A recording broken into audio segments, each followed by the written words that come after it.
Alors aujourd'hui, je voulais te parler un peu de travail en force, comment travailler en force avec le poids de corps, avec la méthode du 5x5.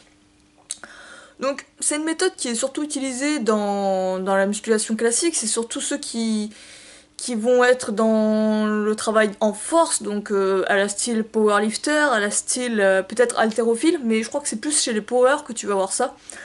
Donc la méthode du 5x5 en fait c'est une méthode où vraiment tu accentues essentiellement sur de la force. C'est en fait 5 séries de 5 répétitions. C'est ça, les deux 5 x 5 en fait. Donc, l'idée derrière ça, c'est tout simplement, tu vas commencer tes séries, tu vas pas forcément tout le temps à chaque série, à tes 5 séries, faire 5 répétitions. Mais le but, c'est en fait que tu arrives à, sur un exercice donné, à soulever la charge sur les 5 séries pendant 5 répétitions. Une fois que tu arrives à faire ça, là, tu augmentes ta charge. Donc, il y a plusieurs façons de l'aborder. Il y a une première façon où en fait, tu vas pas mettre la même charge sur tes 5 séries, mais au contraire, tu vas y aller crescendo. C'est-à-dire que les 3 premières séries, tu vas mettre une charge beaucoup plus aisée, plus facile. Et c'est sur les 2 dernières séries où là, ça sera, on va dire, plus ta charge de travail, où tu vas vraiment bourriner. Donc, tu vas mettre extrêmement lourd. Il se peut par conséquent, que tes premières séries, tu fasses bien les 5 répétitions, que tu atteignes tes 5 répétitions, mais les 2 dernières séries, au contraire, tu n'y arrives pas, et que tu ne fasses que 2 répétitions, voire une, 3, peu importe. C'est pas grave, tu le notes dans ton cahier, et la semaine prochaine, t'essaies de faire mieux, t'essaies d'augmenter ton nombre de répétitions, jusqu'à un moment donné, arriver à faire 5 x 5. Tu peux l'aborder de différentes manières, tu peux le faire, comme je t'ai dit, 3 séries, on va dire, en augmentant graduellement les poids, et 2 séries de travail avec la même charge, avec du très lourd. Tu peux faire, il y avait un ami à moi qui lui faisait la même charge. En fait, il utilisait exactement la même charge de la première série à la 5e série. Euh, c'est vrai que quand tu fais du 3 séries léger, enfin léger, tu restes sur de la force bien sûr, mais 3 séries un peu moins lourdes que les 2 dernières, t'as l'impression en fait que du coup tu travailles essentiellement que sur les 2 dernières séries. Euh, Après, je te dirais, pourquoi pas, teste, fais ta propre expérience. Moi, ce que j'aime bien faire, c'est les 2 premières séries. Je fais un peu léger, c'est-à-dire que je vais... En fait, la première série, je vais soulever une charge. La deuxième série, je vais mettre un peu plus lourd. Je vais faire 5 répétitions encore. Bien que je pourrais soulever un peu plus, je fais que 5 répétitions. J'essaie vraiment d'améliorer d'autres paramètres, comme la technique du coup. Et les 3 dernières séries, là, je vais mettre bien lourd, je vais mettre vraiment une bonne charge de travail, quitte à ne pas faire 5 répétitions, quitte à ne faire qu'une répétition, voire 2 répétitions, mais c'est pas grave. Et je vais me baser là-dessus. Donc il se peut que sur la troisième série, par exemple, je fasse 5 répétitions. Du coup, ce que je vais faire, c'est sur la quatrième série, je vais mettre un peu plus lourd, tu vois, pour tester, pour voir à peu près où sont mes max et me baser là-dessus. Ou il se peut aussi que sur les que je veuille absolument taper dans les 5 répétitions sur les 3 dernières séries pour augmenter la charge sur tout le reste, passer à un autre grade. Dans ce cas-là, après, bon ben, je le fais un peu au feeling quoi. Mais en gros, 2 séries où c'est un peu léger, où j'augmente la charge graduellement, je reste sur de la force, mais j'augmente la charge graduellement. C'est comme si je gardais des reps sous le coude. Et les 3 dernières séries, où là, je vais vraiment choisir une charge ou un exercice. Hein. Je te parle de charge, mais ça va également avec le poids de corps. Où je vais choisir une charge, un exercice, où je n'arrive à soulever que 5 répétitions maximum. Donc, c'est vraiment une façon d'aborder, une façon de travailler en force qui est intéressante, que je t'invite à tester pour voir un peu tes ressentis. Donc au poids de corps, ça va être exactement la même chose, mais comme je te l'ai dit, j'ai dû faire des vidéos là-dessus sur le travail de la force au poids de corps. Ça va être la même chose, sauf qu'il faut que tu choisisses vraiment bien les exercices, que tu sélectionnes des exercices qui t'obligent à rester dans une gamme de 5 répétitions maximum. Après, pour ajuster au millimètre, comme je t'ai dit, de une répétition ton exercice, il faut que tu joues sur des légers paramètres, des légères modifications.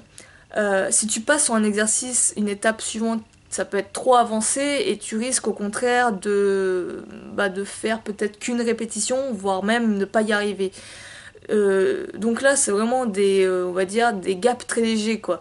Et le problème, comme je t'ai dit, on n'a pas de charge au poil de cul avec le poids de corps. On n'a pas des poids de 2,5 kg, par exemple, pour ajuster au millimètre. Mais comme je t'ai dit, il y a des méthodes en utilisant le mètre. Je t'avais montré une vidéo là-dessus, en augmentant de quelques centimètres un exercice, en diminuant l'effet de levier par exemple, si tu surélèves tes jambes, tu les surélèves un petit peu plus haut, de quelques centimètres. En faisant ça, tu peux enlever une répétition sur un mouvement, en fait, sur des micro-ajustements comme ça. Donc c'est intéressant. Tu peux aussi jouer avec le tempo, par exemple. Si tu arrivais à faire 5 répétitions avec un tempo assez rapide, la prochaine fois, ta série suivante, si tu veux augmenter l'intensité, diminue le tempo. Utilise un tempo lent, utilise un tempo strict, par exemple le 2-1-2, 2 secondes sur la phase excentrique, 1 seconde de maintien, 2 secondes sur la phase concentrique. Ça peut être une méthode. Mais en gros, ça va être à toi de trouver des micro-ajustements selon les exercices, en diminuant, en augmentant le tempo, en déplaçant par exemple tes membres sur des distances très courtes. Je te reprends l'exemple toujours le même avec les pompes. Si par exemple tu arrives à faire, je dis n'importe quoi, disons que sur ton maxi tu arrives à faire 5 répétitions de pompes classiques ou des pompes en ATR, hop, essaie de déplacer tes mains de cette distance et voir si ça diminue ton nombre de répétitions.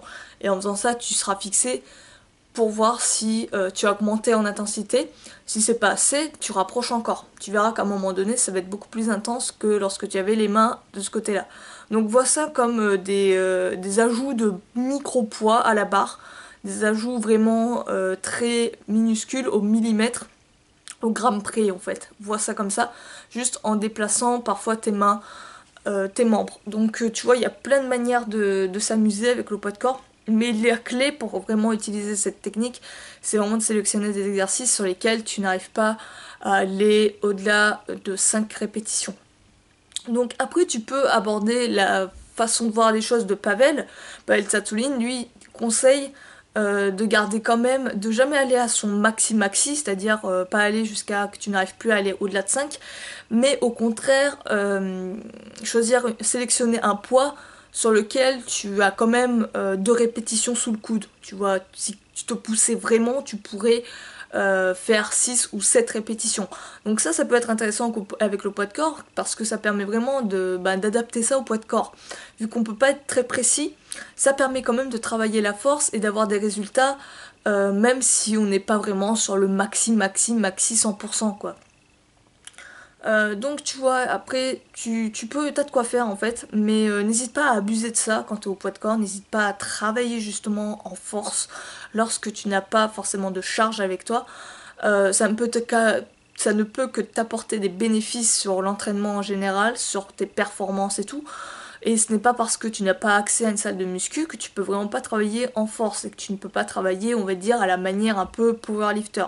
C'est clair que tu n'auras pas les mêmes chars, que tu n'auras pas forcément le même calibre ni la même force qu'un power sur ces exercices spécifiques, tout simplement parce que tu ne les travailles pas, mais tu peux développer une très grosse force juste en essayant de travailler dans une optique répétition basse et grosse intensité rien qu'avec le poids de corps. C'est après à toi de découvrir les progressions, les exercices et les adapter. Et toujours chercher ces mini progressions pour justement pouvoir adapter l'exercice et juste à, on va dire, enlever une répétition par une répétition, si vraiment tu es sur ça. Donc je te laisse tester ça, dis-moi ce que t'en penses en commentaire, si ça t'a plu, si ça te parle. Moi c'est une méthode que j'aime beaucoup, je l'utilise pas tout à fait comme ça, c'est-à-dire que des fois je vais peut-être faire 5 séries de 5 répétitions, ou peut-être plus, tu vois, peut-être 6, peut-être 7. Mais voilà, tu peux adapter le 5x5 en fait, juste pour t'en parler de cette méthode et que tu l'utilises au poids de corps. Sur ce, moi je vais te laisser, je te dis à la prochaine. N'hésite pas à me dire ce que tu en penses en commentaire, si tu as des questions, des remarques et tout, ce sera avec plaisir que je te répondrai. Et sur ce, moi, je vais te laisser et je te dis à la prochaine. Ciao.